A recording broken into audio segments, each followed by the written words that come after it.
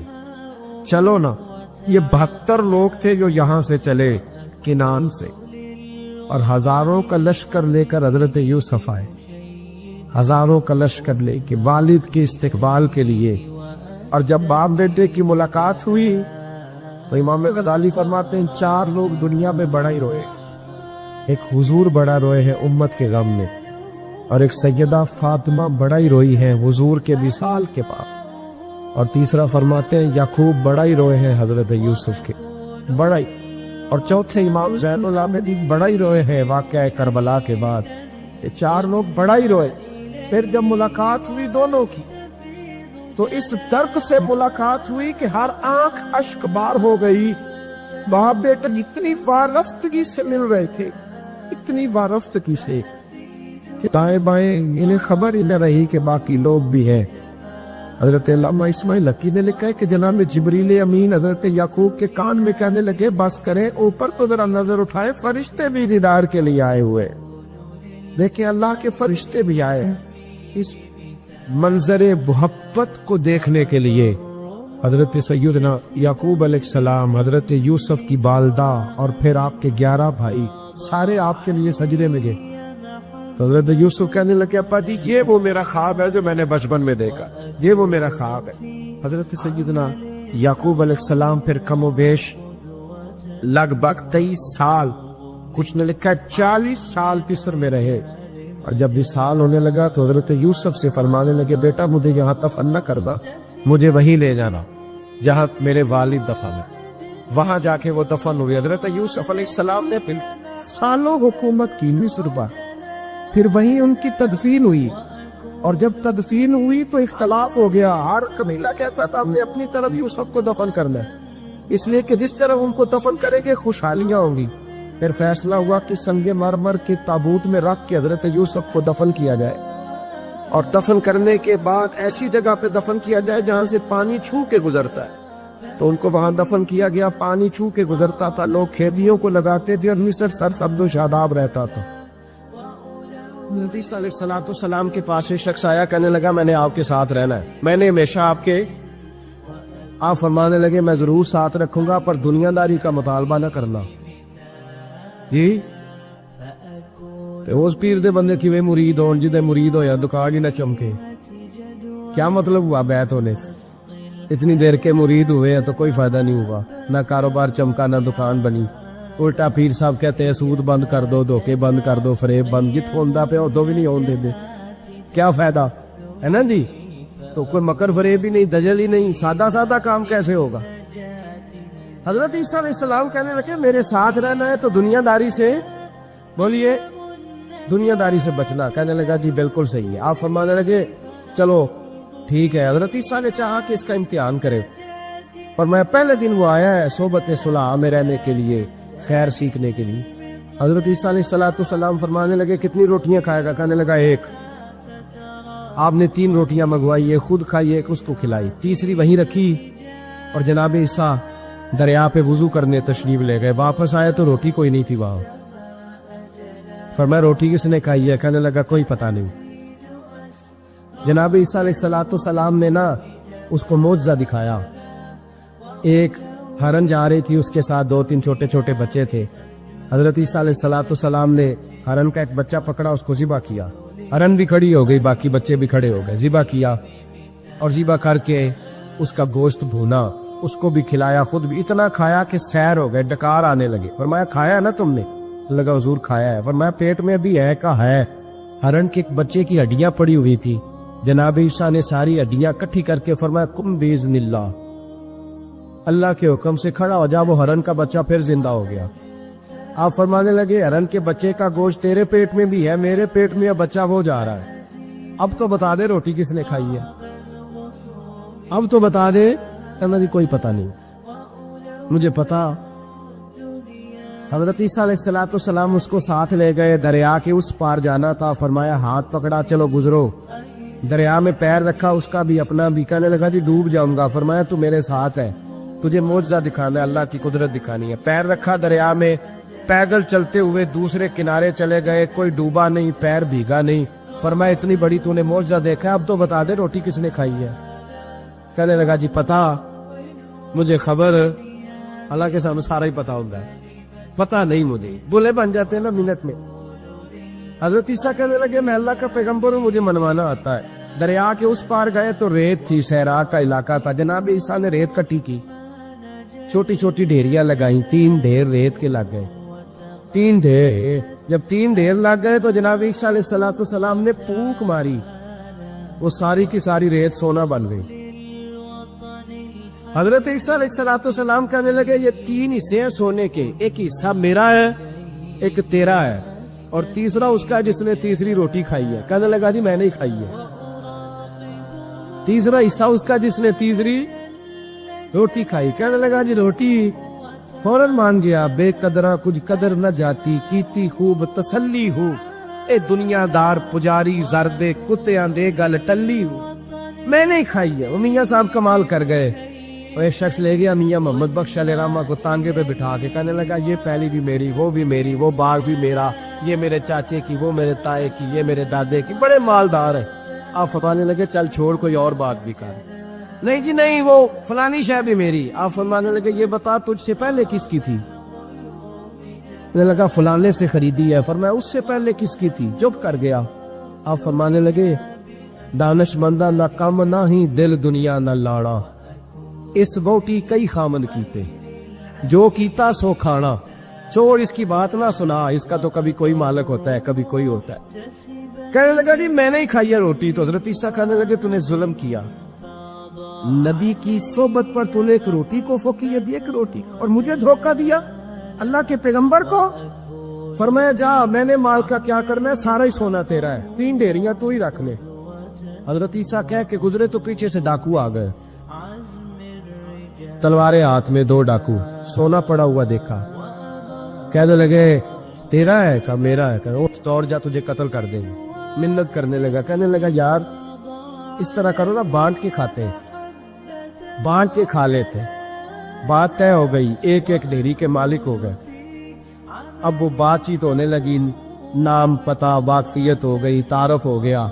اب وہ جو 2 ڈاکو تھے ان کو وہ شخص کہنے لگا بھوک لگی ہے یار کو روٹی کھاؤ، کچھ پیسے دے کے ایک کو بھیجا۔ وہ جو 2 ڈاکو تھے ان میں سے جو کمزور تھا اس کو بھیجا کہ جاؤ کھانا لے کے آؤ۔ وہ کھانا لینے گیا تو پیچھے سے کہنے لگا تیرا رشتہ دار ہے؟ کہا نہیں، کوئی تعلق؟ کہنے لگا کوئی نہیں۔ آدھا حصہ کیوں دیتے ہو؟ کہنے لگے کمزور سا بندہ ہے، روٹی شوٹی لا دیتا ہے، میرے کام شام کرتا ہے، تو میں اس کو آدھا۔ اس نے کہا دفع کرو، چھوٹے چھوٹے کام کرتا ہے تم آدھا حصہ دیتے ہو، آتا ہے تو پکڑ کے قتل کر دیتے ہیں، سونا آدھا آدھا بانٹیں گے۔ ٹھیک ہو گیا جی۔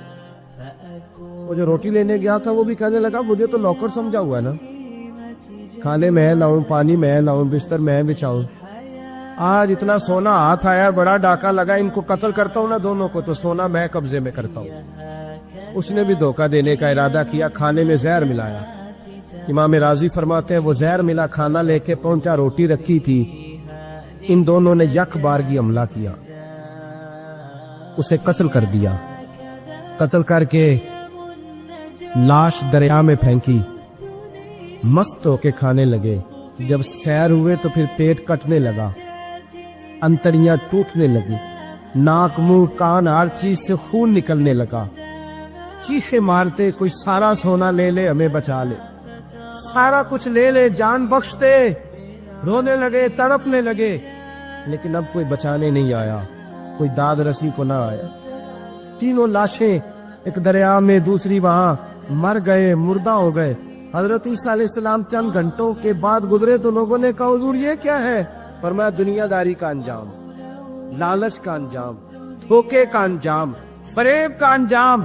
حضرت ادریس علیہ السلام کی دوستی ہو گئی رضوان سے۔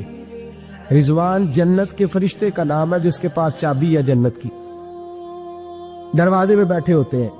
رضوان اس فرشتے کا نام ہے. تو حضرت ادریس کا یرالہ تھا, وہ ملنے آتے تھے جناب ادریس علیہ السلام کو. تو ایک دن حضرت ادریس کہنے لگے تو خود تو یہاں کی سیر کر جاتا ہے, مجھے کبھی کرائی نہیں,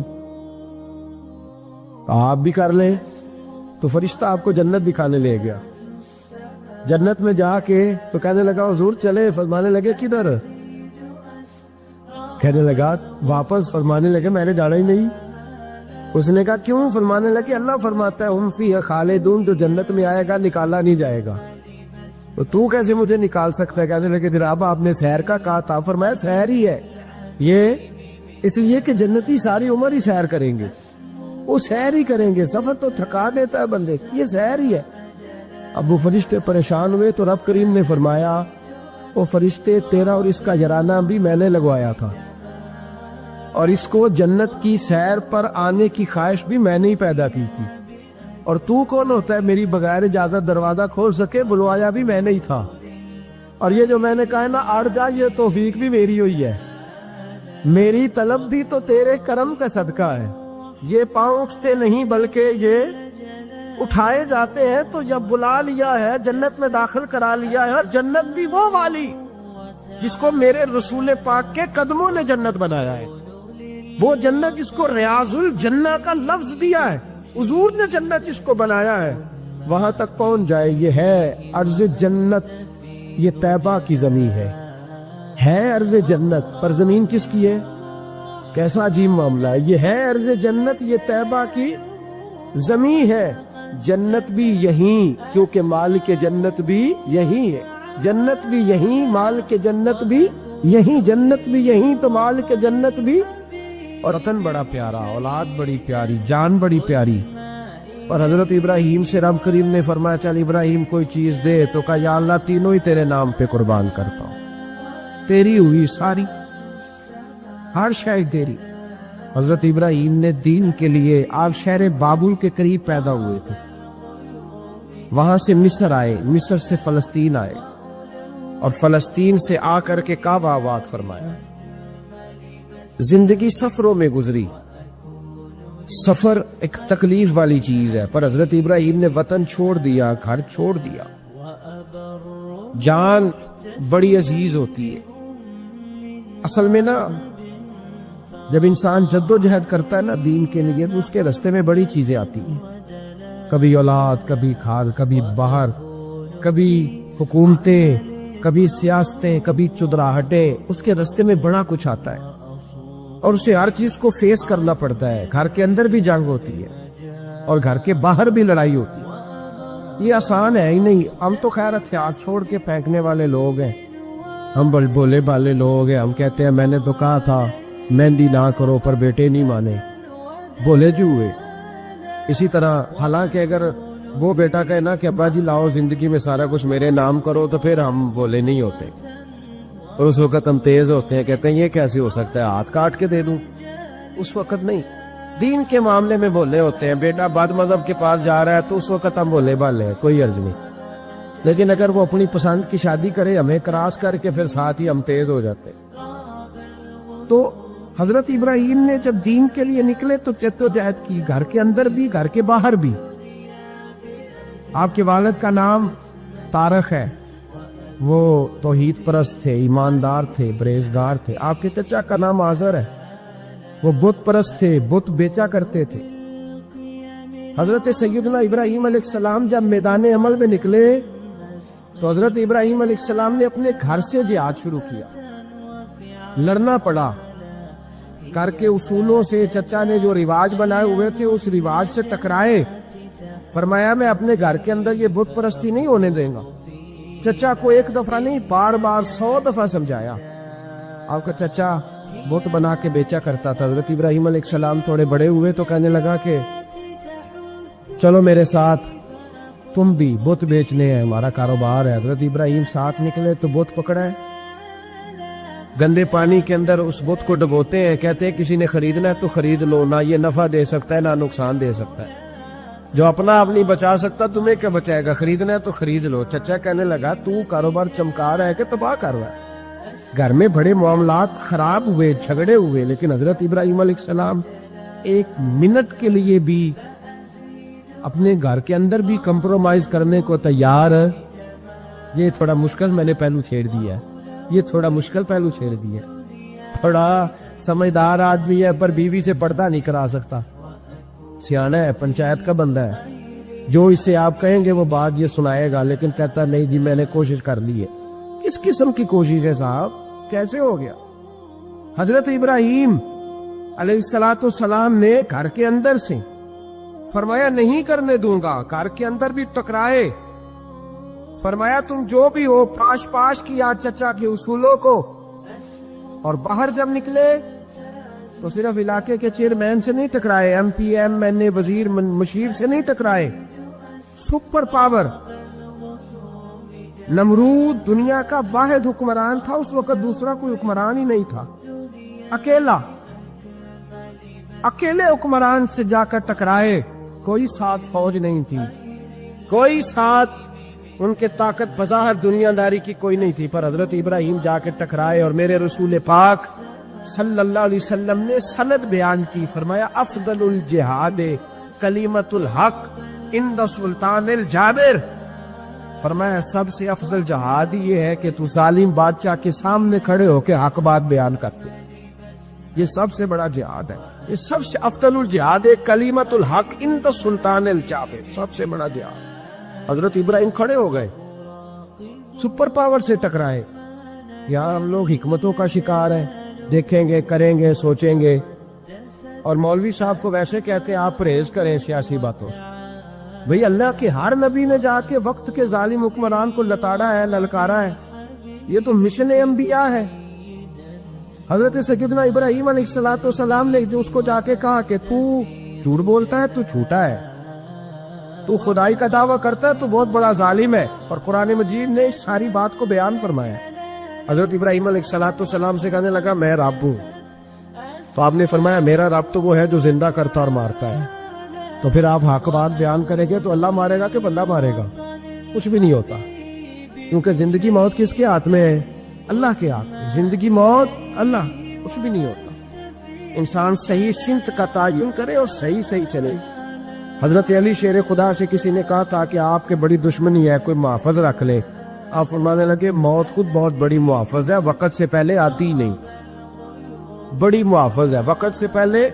علامہ نورانی رحمۃ اللہ تعالی علیہ کراچی جیسے شہر میں رہا کرتے تھے, جہاں گام گام پہ خطرہ تھا. لوگوں نے کہا حضرت اتنے بڑے لیڈر ہو, آپ کی جماعت کی 62 سیٹیں ہوئی قومی اسمبلی میں, ایک ایسا وقت بھی آیا تو کوئی ایک آدمی بندوق والا. آپ فرمانے لگے مجھے ضرورت ہی نہیں, اس لیے کہ جس خدا رسول کے لیے میں نکلا ہوں وہ خود ہی حفاظت کرنے والے ہیں, ضرورت نہیں ان کی. تو بھائی حضرت ابراہیم ٹکرائے, اور آپ کا انداز کیا ہے؟ جا کے کہا کہ تو نہیں, خدا وہ ہے جو زندہ کرتا. اور اس نے ایک بیوقوفوں جیسی دلیل دی. ایک آدمی کو کل پھانسی دینی تھی تو اس کو بلایا, کہنے لگا تجھے کب پھانسی ہے؟ اس نے کہا کل. کہنے لگا جا تجھے ذات کیا زندگی دی, اس کو چھٹی دے دی. ایک عام آدمی بیچارہ بیٹھا تھا, اس کو پکڑ کے نا کہنے لگا اس کی گردن اڑا دو. کہنے لگا دیکھ لو میں بھی زندہ کرتا اور مارتا ہوں, وہ جو کل مرنے والا تھا میں نے زندہ کر دیا ہے, اور جس کو پتہ ہی نہیں تھا کہ میں نے مرنا ہے اسے پکڑ کے میں نے مار دیا ہے. یہ بیوقوفوں جیسی دلیل ہے. حضرت سیدنا ابراہیم علیہ السلام چاہتے تو اسی وقت دلیل توڑ دیتے کہ تو کیا بیوقوفوں جیسی بات کر رہا, اگر تو زندگی دیتا ہے تو مرے ہوئے میں جان ڈال کے دے جس کو تو نے مارا ہے.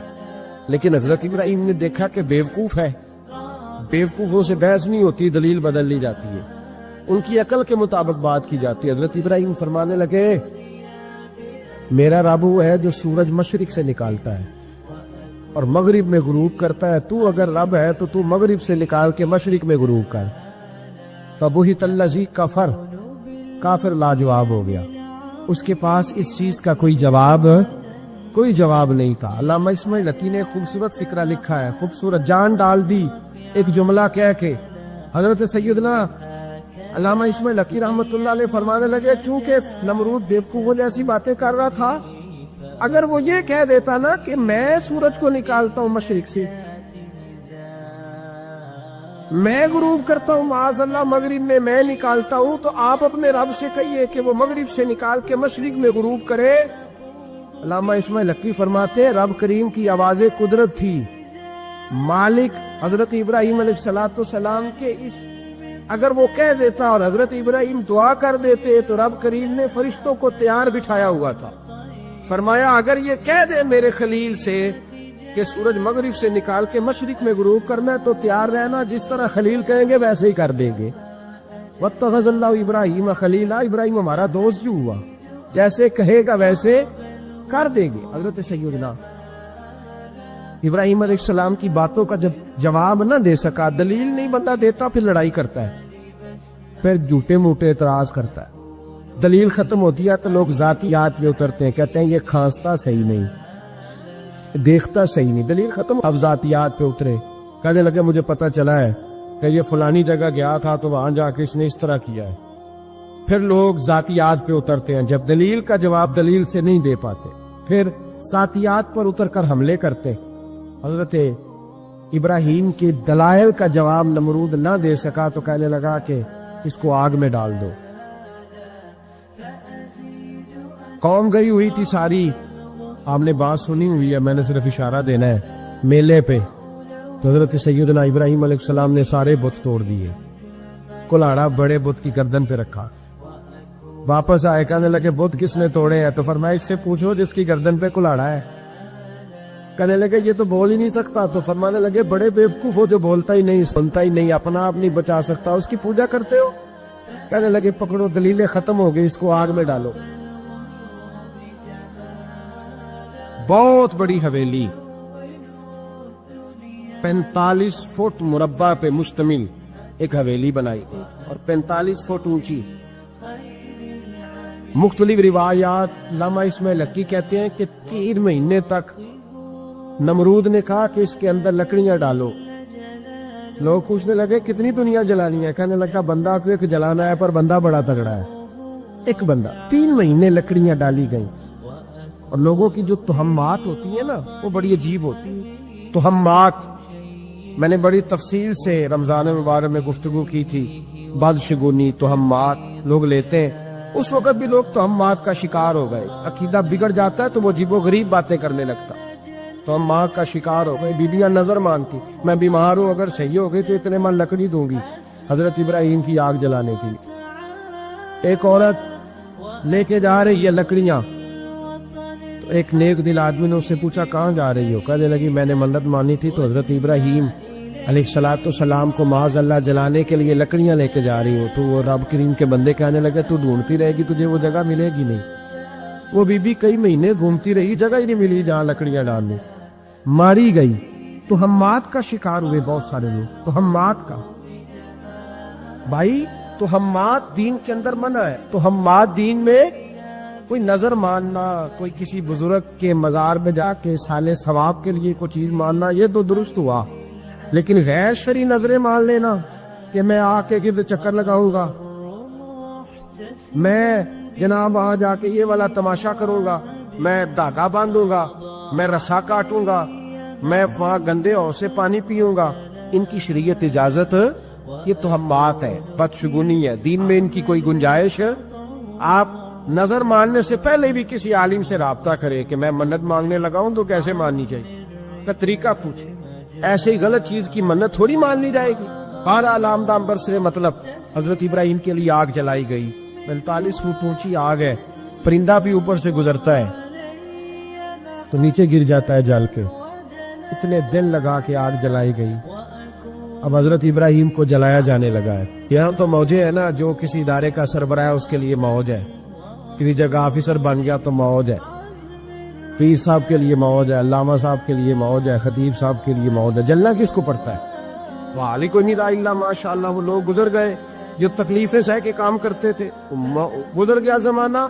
حضرت سیدنا ابراہیم علیہ السلام کو جلایا جانے لگا ہے تو اب اتنی بڑی آگ ہے تو ڈالے کیسے؟ شیطان نے تجویز دی کہ منجنیق بناؤ. منجنیق، بڑے بڑے بانس باندھ کے ان کے نیچے رسا باندھو. وہ جس طرح جھولنے کے لیے جھولا بنایا جاتا ہے، اس طرح ایک منجنیق پرانے زمانے میں اس میں پتھر رکھ کے پھینکے جاتے تھے دشمنوں پہ. وہ منجنیق بنائی گئی کہ دور سے حضرت ابراہیم کو پھینکیں گے. ہاتھ حضرت ابراہیم کے باندھ دیے، پاؤں مبارک باندھ دیے. پوری زمین پہ ایک نام لینے والا خدا کا، اور اس کو آج رسیوں میں جکڑا ہوا ہے. جب پھینکا جانے لگا نا آگ میں، حوریں رونے لگی، فرشتے تڑپنے لگے، اے اللہ یہ کیا ہونے لگا؟ ایک تیرا خلیل اور وہ بھی آگ میں۔ فرمایا جاؤ جا کے اس سے کہو اگر تمہاری مدد لیتا ہے تو اسے بچاؤ۔ ہوا کا فرشتہ آیا، کہا ابراہیم اگر تو کہے، او بھائی ان چیزوں کو کہانی سمجھ کے نہ سنا کرے، یہ داستان نہیں، یہ وہ طریقے ہیں جو ہمارے رسول نے ہمیں اپنانے کا حکم ارشاد فرمایا ہے، جو عقیدے، یہ وہ نظریات ہے جو ہمیں اوڑھنے کو کہا گیا، اپنے رب کریم کی رضا پہ راضی رہنے کے یہ وہ خوبصورت مواقع ہیں صوفیاء نے جن کو بنا کر سمجھا کر ہم تک پہنچایا ہے۔ یہ ہے اہل طریقت کی باتیں، وہ کہتے ہیں یار جس حال میں رکھے راضی رہنا ہے۔ حضرت ابراہیم علیہ السلام کو پھینکا جا رہا ہے، فرشتہ آیا، اے اللہ کے خلیل اگر حکم دو تو اتنی ہوا چلاؤں کہ نمرودی جل جائے، سارے آگ ان پہ پھینک دی جائے۔ اب نے فرمایا تو جا، تجھ سے مجھے کوئی کام نہیں۔ تھوڑی دیر کے بعد بانی کا فرشتہ آیا، کہا حضور اتنی بارش برساؤں گا کہ آگ بجھ جائے گی۔ فرمایا تو جا، تجھ سے کوئی کام نہیں۔ اب جب منجنیق میں رکھ دیے گئے، آگ میں جانے کا لمحہ ہے، تیاری ہے، حضرت جبریل امین حاضر خدمت ہوئے، کہا ابراہیم کوئی حاجت؟ فرمایا تجھ سے کوئی نہیں۔ کہا چلو مجھ سے نہیں تو رب کریم سے ہی بات کر لو، مجھے پتا ہے میں چھوٹا ہوں، آپ مجھ سے مدد کیوں لوگے، رب کریم سے ہی بات کر لیں۔ تو حضرت ابراہیم کہنے لگے جبریل یہ بتا رب کو نہیں پتا اس کا خلیل کس حال میں ہے؟ اسے نہیں پتا میں کس حال میں ہوں، میرے ہاتھ بندے ہیں، پیر بندے ہیں آگ میں، اسے نہیں پتا؟ بتایا تو اسے جاتا ہے جسے خبر نہ ہو۔ تو اگر اسے پتا ہے، اگر وہ جلانے پہ راضی ہے تو میں بھی جلنے کو تیار ہوں، میں تیار ہوں، اسے کہو ٹھیک ہے۔ حضرت سیدنا ابراہیم علیہ السلام کو منجنیق میں ڈال کے جو پھینکا آگ میں، یا نار کونی بردم و سلامن علی ابراہیم، اللہ نے فرمایا اے آگ میرے ابراہیم پہ ٹھنڈی بھی ہو جا اور سلامتی والی بھی ہو جا۔ حضرت ابراہیم کو دو فرشتوں نے بٹھا دیا زمین پہ، پھول کھلے ہیں، کونپلیں مہک رہی ہیں، کلیاں خوشبو دے رہی ہیں۔ حضرت ابراہیم نے سر سجدے میں رکھ دیا، سبحان اللہ والحمد للہ ولا الہ الا اللہ واللہ اکبر۔ حضرت ابراہیم اللہ کی تسبیح پڑھنے لگے، رب کریم کا شکر بجا لانے لگے۔ نکلے وہاں سے، کچھ دن گزر گئے، نکلے، حکم ہو گیا ابراہیم علاقہ چھوڑ دو۔ حضرت ابراہیم علیہ السلام وہاں سے نکل کے مصر آئے، چچا کے پاس ٹھہرے، انہوں نے اپنی بیٹی جناب سارہ کا نکاح کر دیا۔ کچھ آگے بڑھے تو ایک ظالم بادشاہ سے ٹکرائے، اس نے ایک شہزادی، ایک بادشاہ کی بیٹی قید کی ہوئی تھی، جناب ہاجرہ نام تھا، ان کو قید سے چھڑا کے ساتھ لائے۔ حضرت لوط علیہ السلام بھی ساتھ، یہ 4 لوگوں کا قافلہ چلا، فلسطین میں جا کے پڑاؤ ڈالا، گھر بار چھوڑا، تبلیغ شروع ہوئی۔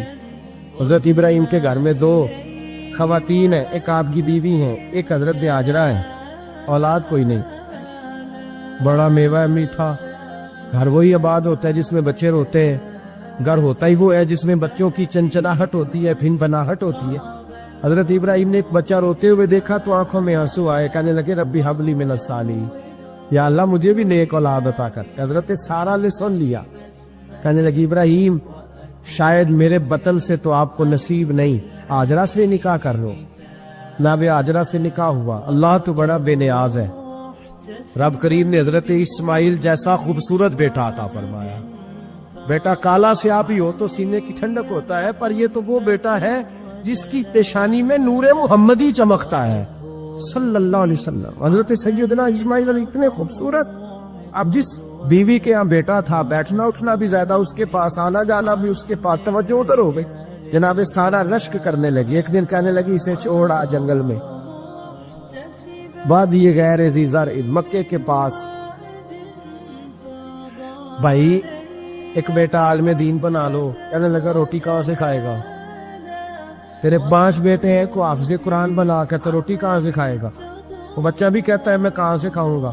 حضرت ابراہیم علیہ السلام تو چند مہینے کا بچہ چھوڑ آئے، تو کہاں سے روٹی کھائی حضرت اسماعیل؟ کہاں سے کھائی ان کی اماں نے روٹی؟ بھوکے مر جاتے ہیں یہ سارے۔ میں بڑی ذمہ داری سے کہا کرتا ہوں کہ جتنی خوبصورت روٹی اللہ کریم دین کے خادموں کو عطا کرتا ہے شاید کسی اور کے نصیب ہوتی ہو، لیکن ہم لوگ توجہ ہی نہیں کر رہے، ہمارا ذوق ہی نہیں بن رہا، ہم یہ محنت ہی نہیں کر رہے کہ قوم کو مستند علماء کی ضرورت ہے، علاقوں کے علاقے خالی ہیں، ادھر ہمارا مزاج ہی نہیں بن رہا، توجہ ہی نہیں۔ دین کی خاطر. اور پھر چلے بچے تو بات کی بات ہے نا, جو ابھی خود جوان ہے وہ بھی یہ دعا, ایک صاحب مجھے کہنے لگے میں دعا مانگ رہا ہوں اللہ مجھے بیٹا دے تو میں اسے دین پہ لگاؤں گا. تو میں نے کہا آپ بھی بوڑھے نہیں ہوئے, آپ خود ہی لگ جائیں. بیٹا تو ابھی آئے گا تو لگے گا نا, تو آپ تو اس وقت ہے تو آپ تو پہلے لگے نا صاحب, 2 گھنٹے تو نکال کے آئے, دین سیکھنے کو کافی ہے. آپ اتنی لمبی سوچ رہے ہیں کہ بچہ آئے گا تو بڑا ہوگا تو وہ جائے گا تو دیکھی جائے گی, ابھی تو آپ ہیں تو آپ تو آؤ. حضرت ابراہیم نے بچہ وہاں چھوڑا. یہاں سے جو عمرہ کرنے لوگ جاتے ہیں نا, جو حج کرنے جاتے ہیں, ان کو پتا ہے کہ وہاں دنیا کی ہر نعمت ملتی ہے, پھر بھی ڈبل ٹرپل پیسے لوگ جیبوں میں ڈال کے جاتے ہیں. حضرت ابراہیم جب وہاں لے کے گئے تو کوئی انسان نہیں تھا, پانی کا قطرہ نہیں تھا, 2 کلو کھجور, 1 مشکیزہ. بیوی کو تھمایا. ہمارے گھر میں ہزاروں چیزیں پڑی ہیں لیکن وہ جو توکل ہے نا وہ ختم ہو گیا. اللہ دے گا, حلال حلال پہ قناعت کرے, جائز جائز پہ بھروسہ کرے, رب کریم عطا کرنے والا ہے, وہ مزاج ختم ہو گیا. حضرت سیدنا ابراہیم علیہ السلام 2 کلو کھجوریں 1 مشکیزہ پانی کا دے کر کے, اور وہاں بٹھایا آپ نے اپنے بچے کو اور اپنی زوجہ جناب ہاجرہ کو, اور بٹھا کر کے یہ واپس پلٹنے لگے تو حضرت ہاجرہ سلام اللہ علیہ نے آواز دی, کہا ابراہیم کس کے سہارے پہ چھوڑ کے جا رہے ہیں؟ جہاں آب زمزم کا کنواں ہے نا, جو لوگ گئے ہیں جنہوں نے صفا مروہ کی صحیح کی ہے, صفا مروہ سے باہر نکلے نا, سرکار کی ولادت کا مقام ہے, اس جگہ پہ آب زمزم کا کنواں تھا. وہاں حضرت سیدنا ہاجرہ کو بٹھایا, کوئی چیز نہیں, کوئی درخت نہیں, کوئی کھیت نہیں, کوئی پانی نہیں, کوئی کنواں نہیں, وہاں بٹھایا اور بٹھا کر کے نکلنے لگے تو جناب ہاجرہ فرمانے لگی ابراہیم کس کے سہارے پہ چھوڑ کے جا رہے ہو؟ کہنے لگی اللہ کے سہارے پہ.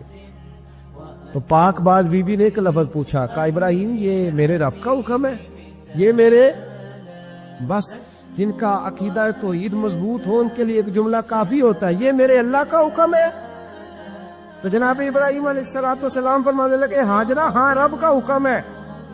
جب یہ لفظ کہے تو چاہیے تھا نا حضرت ابراہیم تسلی دیتے, تو بی بی صاحبہ تسلی دینے لگی, عرض کرنے لگی ابراہیم اگر اللہ کا حکم ہے تو پھر آپ ہماری فکر نہ کرنا, اگر یہ رب کا حکم ہے تو پھر ہماری فکر نہ کرنا, جس رب نے ہمیں یہاں تک پہنچایا ہے وہ ہمیں کبھی بھی ضائع نہیں فرمائے گا, پھر فکر نہ کرنا. حضرت ابراہیم آ گئے. یہ بات آپ نے سنی ہوئی ہے, اشارہ کرنا مقصود ہے.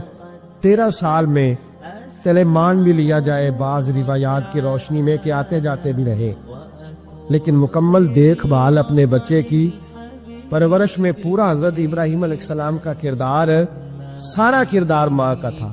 میں جب خواتین کے بارے میں کوئی بات کرتا ہوں تو میں آپ کو اکثر کہتا ہوں کہ یہ صرف بیوی کے لیے حکم نہیں ہوتا, یہ ٹریننگ بیٹی کو دینی اور بہن کو دینی ہے, یہ تربیت کرے اپنے گھر میں.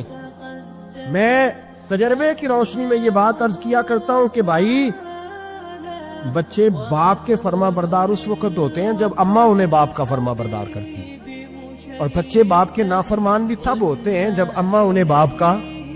میں نے اپنے کانوں سے سنا ایک دفعہ ایک بچہ اپنے باپ سے کہہ رہا ہے آپ نے تو ساری زندگی باہر گزار دی, پیسے کمانا کون سا مشکل کام ہو, دکھ سکھ تو سارے اماں نے برداشت کی, سکولوں میں وہ جاتی تھی, فلانا کام وہ کرتی تھی, فلانا کام. اب یہ سوچ اس کی ذاتی تو نہیں, یہ اس کو دی گئی ہے.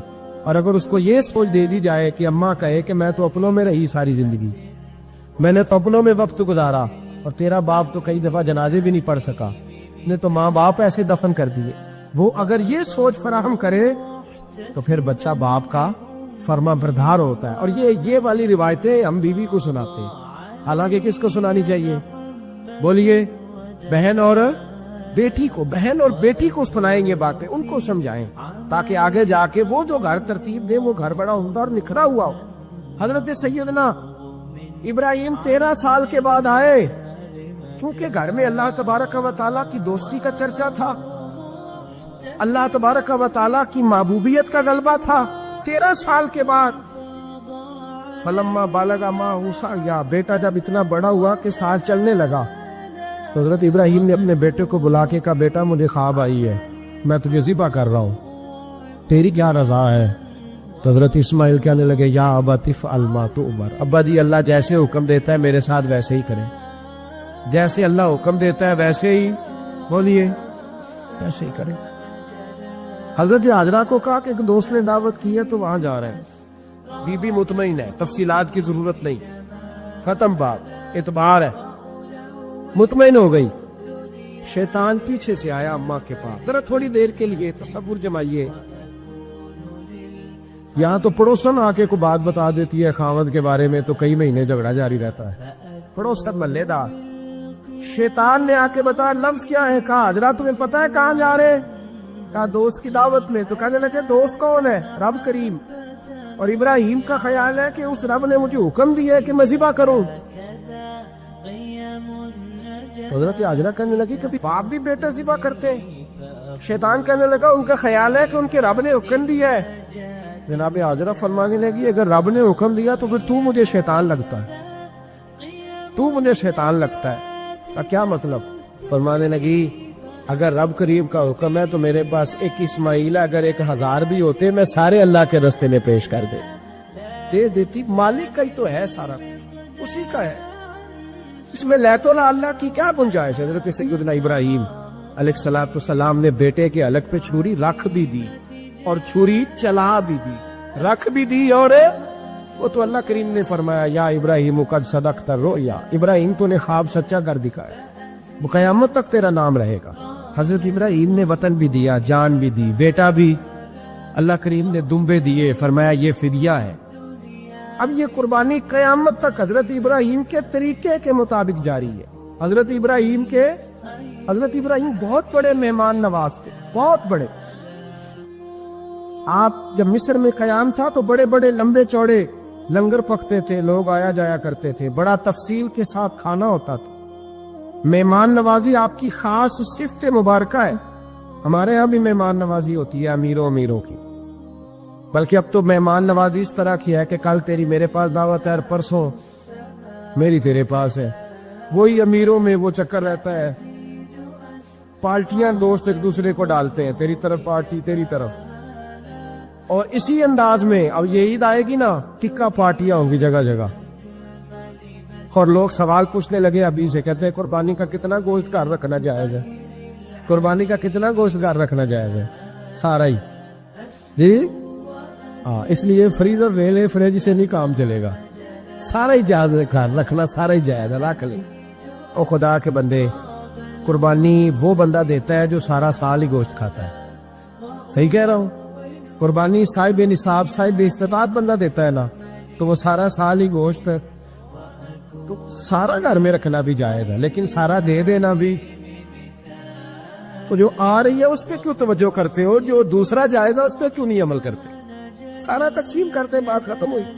یقین کریں محرم میں جا کے دوست ٹیلی فون کر کے سوال پوچھتے ہیں, کہتے ہیں صاحب سنا ہے قربانی کا گوشت محرم میں کھانا جائز نہیں.